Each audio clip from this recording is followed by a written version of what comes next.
فلما قضينا عليه الموت ما دلهم على موته إلا دابة الأرض تأكل من ساعته। যেই সুলাইমান আলাইহিস সালামের নির্দেশে বাতাস পরিচালিত হয়, যেই সুলাইমান আলাইহিস সালামের হুকুম আদেশ মানে জিন এবং মানুষ ওয়াত-তাইর এবং পাখি পর্যন্ত এবং মাখলুকের সমস্ত মাখলুকের কথা উনি বুঝতে পারেন ও শুনতে পারেন। অথচ সেই সুলাইমান আলাইহিস সালাম মৃত্যুবরণ করে লাঠির উপর দাঁড়িয়ে আছেন, দাঁড়ানো অবস্থায় মারা গেছেন। মারা যাওয়ার পর 1 বছর পর্যন্ত লাঠির উপর মরা লাশ দাঁড়িয়ে আছে। আর জিনেরা মনে করেছে সুলাইমান আমাদের সামনে জীবিত আছে, সুলাইমানের ভয়ে তার পক্ষ থেকে যে নির্দেশগুলি দেওয়া ছিল কাজ করার, সেগুলি কাজ করেই যাচ্ছে এবং তারা মনে করেছে সুলাইমান জীবিত আছে।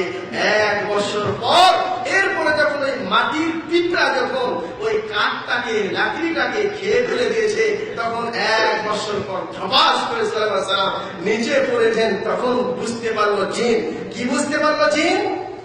ফালাম্মা খাররা তাবায়্যানাতিল জিন্নু আল্লাউ কানু ইয়ালামুনাল গায়বা মা লাবিথু ফিল আযাবিল মুহিন। বড় শিক্ষণীয় বিষয় আছে এই কথা, এই আয়াতে বড় একটি শিক্ষণীয় বিষয় আছে। সেটা কি? জিন, যেই জিনকে আল্লাহ পাক অনেক বেশি ক্ষমতা দিয়েছে এবং আমাদের অনেকে মনে করে, অনেক মানুষ মনে করে জিনেরা গায়েব জানে। আল্লাহ বলছেন ফালাম্মা খাররা, যখন সুলাইমান সেই লাঠিটা যখন পিঁপড়ায় খেয়ে যখন পড়ে গেল, তখন বুঝতে পারলো জিনেরা যে আল্লাহ কানু ইয়ালামুনাল গায়ব মা লাবিসু ফিল আযাবিল মুহিন।